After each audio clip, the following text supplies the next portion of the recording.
A new study from Barna has shed light on how millennials feel about evangelism, and the results are a little concerning. Hi, my name is Andrew, and welcome to my channel where we talk about life, faith, and what it means to be a follower of Jesus today. A new piece of data from Barna has shed light on how millennials feel about evangelism. According to the new study, 47% of millennial Christians believe evangelism is wrong. And while I don't think that this is some prophetic declaration over the future of the church or over millennials in general, I do think that this information, that this piece of data, is troubling and concerning. But I also find this data confusing because the report went on to say that 96% of millennial Christians believe that part of their faith should include sharing the gospel. And to make things even more confusing, apparently 94% of us millennial Christians believe that the most exciting thing that can happen to somebody is when they give their life to Jesus. So on one hand, we think that we should share the gospel, and we even think that one of the most exciting things that can happen in somebody's life is when they give their life to Jesus. On the other hand, we have 47% of us millennial Christians, that's almost half of us, believing that evangelism is wrong. But wait, there's more, because 73% of millennial Christians believe they are equipped to share the gospel with others, and that same number believe they're actually gifted with sharing their faith with others, which is higher than any other generation. Now, before we keep going, let me tell you why I'm so interested in this piece of data. First of all, I'm a millennial. Secondly, I love talking to people about Jesus and leading people to Jesus.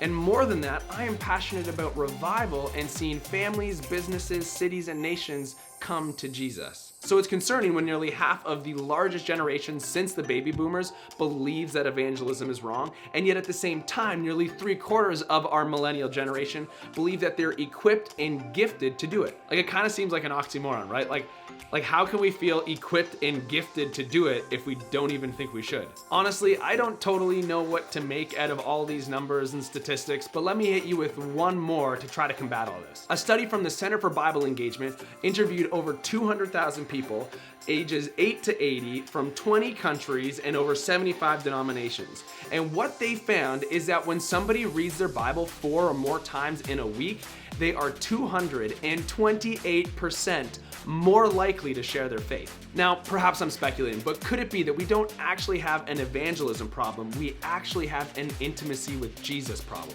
As we noted earlier, 73% of millennial Christians don't just feel equipped to share their faith, they actually feel gifted at it. If the number of millennial Christians who feel equipped and gifted for evangelism is that high, could it be that we've done a great job at training people for evangelism, but a poor job at discipling people into intimacy with Jesus? We can talk all day long about the ins, outs, and how-tos of how to share our faith and talk to someone about Jesus, but if all we're doing is just retaining another piece of information, isn't it kind of just a waste of time? I don't think that we need more followers of Jesus who have an intellectual understanding of the fundamentals of the Christian faith. I think that we need more followers of Jesus who have a real, authentic, intimate relationship with him. In Mark 3:14, it says that Jesus called his disciples to be with him and that he might send them out to preach. See, reason number one why you have been called and adopted into the family of God is simply so that you can be with him. Another translation translates that same verse by saying he called them to be continually at his side. What's the point? You were born for intimacy with Jesus, and it's from that intimacy with Jesus that we get to do what John Wimber called the stuff. In Genesis 18:19, God, speaking about Abraham, says, I know him. That word know in Hebrew is yada, which translates into having a personal, intimate, experiential relationship. So God is saying about Abraham that he intimately knows him. Similarly, Daniel 11:32 uses that same word, yada. It says, those who know, yada, their God will do great exploits. The connotation is that those who intimately know the Lord, who don't just know him intellectually, but they know him experientially, will do great things for him. Now again, I'm speculating here, but it seems to me that we don't need any more sermons or classes on how to do things for the Lord.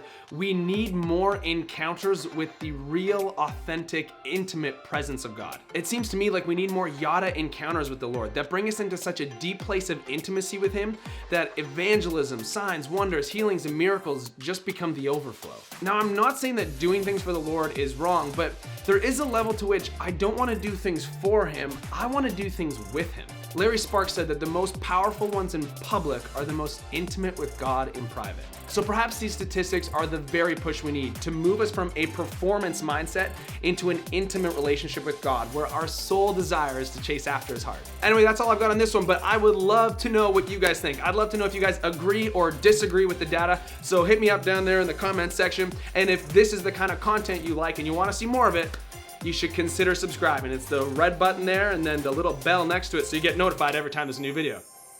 You might like it. See ya.